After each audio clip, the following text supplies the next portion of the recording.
മുമ്പിലൊരു police jeep, അതിന്റെ പുറകിൽ ഈ ജോസേട്ടൻ വണ്ടി ഓടിച്ചുകൊണ്ട് പാലക്കാട് നിന്ന് ശ്രീദേവി മുമ്പിൽ ഇരിപ്പുണ്ട്, ഞാൻ ജോസേട്ടുണ്ട്, ഞാനുണ്ട് ബാക്കിലുണ്ട്. കാരണം നമ്മളൊരു ബന്ധമായ ദിവസം കൊണ്ട് ഇവരെ കൊണ്ടുപോകാൻ സേഫ്റ്റിയെ കൊണ്ടുപോകാൻ വേണ്ടി ഒരു ധൈര്യത്തിന് നമ്മളും കൂടെ ഇരുന്ന.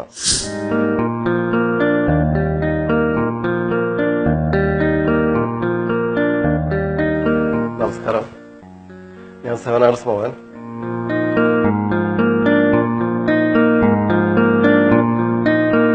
ജയരാജുവിനോട് നമ്മളിങ്ങനെ പലപ്പോഴൊക്കെ സംസാരിച്ച അടിസ്ഥാനത്തിൽ ജയരാജ് ഒരു ചെറിയ പടം ഒരു അക്കാഡമിയുടെ ഉല്ലസിക്കാൻ ഒരു പടം ചെയ്യാൻ വേണ്ടി ഞാനും ജയരാജും കൂടെ തീരുമാനിക്കുന്നു. അതിനകത്ത് വിനോദ് വിജയൻ അപ്പം അറിഞ്ഞില്ല. വിനോദ് വിജയൻ ഷൂട്ടിംഗ് കഴിഞ്ഞതിന് ശേഷമാണ്, ഷൂട്ടിംഗ് നടക്കുമ്പോൾ വിനോദ് വിജയൻ അറിഞ്ഞില്ല. പിന്നെയാണ് വിനോദ് വിജയൻ നമ്മൾ ഒന്നിച്ച് കമ്പനികളുടെ പേരിൽ വിനോദ് വിജയൻ കൂടെ കമ്പനിയിലെ പാർട്ട്ണർ നിലയിൽ പേര് വെച്ചെന്ന് മാത്രമേ ഉള്ളൂ. കാരണം ഞാനാണ് അതിന്റെ ഡിസിഷൻ എടുത്തതും ജയരാജനോട് സംസാരിച്ചതും ഫിക്സ് ചെയ്തതും ഒക്കെ ഞാൻ തന്നെയായിരുന്നു. അപ്പോൾ അത് അങ്ങനെ ഒരു സിനിമ എന്തായാലും ചെയ്യാൻ തീരുമാനിച്ചു. അങ്ങനെയാണ് ഒറ്റാൽ എന്നുള്ള സിനിമ ഉണ്ടാക്കും. ഒറ്റാൽ എന്ന സിനിമേന്റെ സബ്ജക്ട് കേട്ടപ്പോൾ തന്നെ നമുക്ക് അതിനകത്തൊരു ഒരു ഒരു ഒരു എന്തെങ്കിലും രീതിയിൽ ശ്രദ്ധിക്കാവുന്ന സിനിമയായിരിക്കുമെന്ന് തോന്നിയത്. ഒരിക്കലും നമുക്കൊരു കോമേഴ്സ്യലായിട്ട് ഒരിക്കലും ആ സിനിമ ലാഭകരമാവില്ല, അല്ലെങ്കിൽ അതിന്റെ പൈസ ഇൻവെസ്റ്റ്മെന്റ് ഒരിക്കലും തിരിച്ചു കിട്ടില്ല എന്ന വിശ്വാസം തന്നെയാണ് അങ്ങനെ ഒരു സിനിമ ഉണ്ടാക്കിയത്. സിനിമ ഉണ്ടാക്കിയതിന്റെ അതിന്റെ ക്രെഡിറ്റ് മുഴുവൻ ജയരാജനാണ്. കാരണം ഞാൻ ആ ഭാഗത്ത് അങ്ങോട്ട് പോയിട്ടൊന്നുമില്ല. ജയരാജന് ഷൂട്ടിംഗ് സമയത്ത് ഞങ്ങൾ എന്തെങ്കിലും ആവശ്യമുള്ള പൈസ എത്തിക്കുക അങ്ങനെയൊക്കെ ഉണ്ടായിരുന്നുള്ളൂ. ഷൂട്ടിംഗ് കഴിഞ്ഞ് വന്നു, പടം സ്കോപ്പിയായി വന്നപ്പോൾ എല്ലാവരും നന്നായിരുന്നു പറഞ്ഞു. അതിന് പിന്നെ അത് ആദ്യം പ്രിവ്യൂ കണ്ടവർക്ക് പടം നന്നായിട്ട് പറഞ്ഞു. പിന്നീട് അതിന് നാഷണൽ അവാർഡ്, ക്രിട്ടിക്സ് അവാർഡ്, പിന്നെ സ്റ്റേറ്റ് അവാർഡ്, ഇങ്ങനത്തെ അവാർഡുകളൊക്കെ കിട്ടിക്കൊണ്ടിരുന്നു. തീർച്ചയായും ആ ഒരു സിനിമയാണ് ഒരു പ്രൊഡ്യൂസർ എന്ന നിലയിൽ എനിക്കൊരു പേരുണ്ടാക്കിയതും. അപ്പൊ ഇന്നും എനിക്ക് ഒരു അന്തസ്സോടെ പറയാൻ പറ്റുന്ന ഒരു സിനിമ ഒറ്റാതെ തന്നെയാണ്. അതിനത്രയും പുരസ്കാരങ്ങൾ കിട്ടി. അത് ഇന്റർനാഷണൽ ഫെസ്റ്റിവലിലെ ഒരു 5 അവാർഡ് കിട്ടി, ബെർലിൻ പുരസ്കാരം കിട്ടി, ഓസ്ട്രേലിയ ബ്രിസ്ബെയിൻ അവാർഡ് കിട്ടി. പിന്നെ ഒരു 10-30 രാജ്യങ്ങളിൽ ഈ ഇതേ ഫെസ്റ്റിവലിൽ നമ്മുടെ പടം സെലക്ട് ചെയ്തു. പ്രസിഡന്റ് കയ്യിൽ നിന്ന് അവാർഡ് വാങ്ങിക്കാൻ പറ്റി. അപ്പൊ ഏതായാലും ഒറ്റാന്നുള്ള സിനിമ ഒരു നമ്മളെ ഒരു സിനിമാ ജീവിതത്തിൽ എനിക്ക് തോന്നിയിരുന്നത്, കാരണം സിനിമയെ നമ്മൾ ഇത്രയും കാലം സിനിമയെ സ്നേഹിച്ച് സിനിമയുടെ പോലെ ഇത്രയും കാലം ജീവിച്ചതിന്റെ ഒരു പ്രത്യുപകാരം ദൈവമായിട്ട് നമുക്ക് കൊണ്ടെത്തുന്നതാണ് ആ സിനിമ.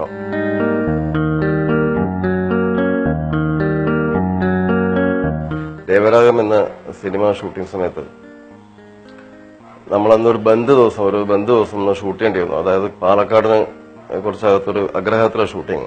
നമുക്കന്ന് ഡേറ്റ് അറിയുന്ന സമയം ശ്രീദേവിയൊക്കെ ഉണ്ട്. അപ്പം നമുക്കന്ന് ഷൂട്ട് ചെയ്യാതിരിക്കാൻ പറ്റില്ല, ഒരു കാരണം ഷൂട്ട് ചെയ്യാൻ പറ്റില്ല. അപ്പൊ അവിടുത്തെ പോലീസ് സ്റ്റേഷനൊക്കെ പറഞ്ഞ സമയത്ത് അവർ സപ്പോർട്ട് ചെയ്യാന്ന് പറഞ്ഞു. ഞങ്ങൾക്ക് ശ്രീദേവിനെ ലൊക്കേഷൻ എത്തിക്കണം, അതാണ് ഇമ്പോർട്ടന്റ് കാര്യം. ബാക്കിയല്ലാതെ നമ്മൾ എങ്ങനെയെങ്കിലും വെളുപ്പിനൊക്കെ പോകും. ശ്രീദേവിയെ നമ്മൾ നേരത്തെ 5 മണിക്ക് 4 മണിക്ക് കൊണ്ടുപോകാൻ പറ്റത്തുകൊണ്ട് ഒരു ഷൂട്ടിംഗ് നോക്കുന്ന സമയത്ത് ഒരു 8 മണിക്ക് ശ്രീദേവിനെ കൊണ്ടുപോകാനുള്ള ഒരു സംവിധാനം വേണമെന്ന് നമ്മൾ പോലീസ് സ്റ്റേഷനിൽ വിളിച്ച് പറഞ്ഞു. അവിടുത്തെ പോലീസുകാർ സഹകരിച്ച് നമുക്ക് പറഞ്ഞു ശരി നമ്മൾ ചെയ്യാം. അപ്പൊ അന്ന് ഈ ടൂറിസ്റ്റ് വണ്ടികളൊന്നായിട്ട് നമുക്ക് പോകാൻ പറ്റില്ല, കാരണം ഈ സമരം ഈ ബന്ധമുള്ളതുകൊണ്ട്.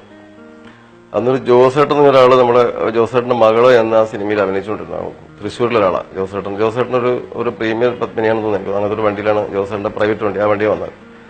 ജോസേട്ടനോട് നമ്മൾ റിക്വസ്റ്റ് ചെയ്തു, ജോസേട്ട ഒന്ന് പിന്നെ രാവിലെ ശ്രീദേവി ഒന്ന് ലൊക്കേഷൻ ആക്കാന്ന്, ജോസേട്ടൻ ഒന്ന് കൂടെ വരണം എന്ന് പറഞ്ഞിട്ട് ജോസേട്ടൻ പറഞ്ഞു ഞാൻ വേറെ വണ്ടി എടുത്ത് വരാൻ. അപ്പൊ ഞാൻ പറഞ്ഞു ഞാനും കൂടെ വരാൻ പേടിക്കണ്ട. അപ്പൊ ഞാൻ മുമ്പിൽ അത് എന്റെ ഡ്രൈവറായിട്ട് ഒന്ന് കാർത്തിക് എന്നൊരാളുണ്ടായിരുന്നു. അപ്പം കാർത്തിക് മുമ്പിൽ നമ്മളൊരു വണ്ടിയിൽ, കാർത്തിക് ഒരു വണ്ടിയിൽ, വേറെ നമ്മളെ ശ്രീദേവി അസിസ്റ്റൻസ് ഒക്കെ ആയിട്ട് കാർത്തിക് ഒരു മുമ്പിലൊരു വണ്ടിയിൽ, പിന്നെ മുമ്പിലൊരു പോലീസ് ജീപ്പ്, അതിന്റെ പുറകിൽ ഈ ജോസേട്ടൻ വണ്ടി ഓടിച്ചുകൊണ്ട് പാലക്കാട് നിന്ന് ശ്രീദേവി മുമ്പിൽ ഇരിപ്പുണ്ട്, ഞാൻ ജോസേട്ടുണ്ട്, ഞാനുണ്ട് ബാക്കിലുണ്ട്. കാരണം നമ്മളൊരു ബന്ധമായ ദിവസം കൊണ്ട് ഇവരെ കൊണ്ടുപോകാൻ സേഫ്റ്റിയെ കൊണ്ടുപോകാൻ വേണ്ടി ഒരു ധൈര്യത്തിന് നമ്മളും കൂടെ ഇരുന്ന. അന്ന് എന്താണ്ടായെന്ന് വെച്ചാൽ ഈ അഗ്രഹാരത്തിൽ കൊണ്ടുപോയി വണ്ടി നിർത്തിയതും ഈ ജോസേട്ടൻ ആ ഡ്രൈവിംഗ് സീറ്റിൽ നിന്ന് കുഴഞ്ഞ് പുറത്തോട്ട് വീണു. എന്താ സംഭവിച്ചത്? അപ്പോൾ ജോസേട്ടൻ ഇതിനിടയിൽ ഈ വണ്ടി ഓടിച്ചുകൊണ്ടിരുമ്പോൾ അറ്റാക്ക് ഉണ്ടായി. അത് ജോസേട്ടൻ അത് പറഞ്ഞില്ല, കാരണം ഈ ശ്രീദേവി വണ്ടി ഇരിക്കുന്ന കാരണം അങ്ങ് എത്തിക്കാൻ വേണ്ടി നിൽക്കുക. അങ്ങനെ അവിടെ എത്തി വണ്ടി കുഴഞ്ഞ് വെളിപ്പുറത്ത് വീണോടി ഉടനെ നമ്മുടെ മുമ്പിൽ കാർത്തികന്റെ കാറിൽ ഉടനെ ജോസേട്ടനെ കയറ്റി നേരെ പാലക്കാട് ആശുപത്രിയിൽ എത്തിച്ച് അയാളൊന്ന് രക്ഷപ്പെട്ടു. അത് ഭയങ്കര ഷോക്കായിരുന്നു അങ്ങനെ സംഭവം.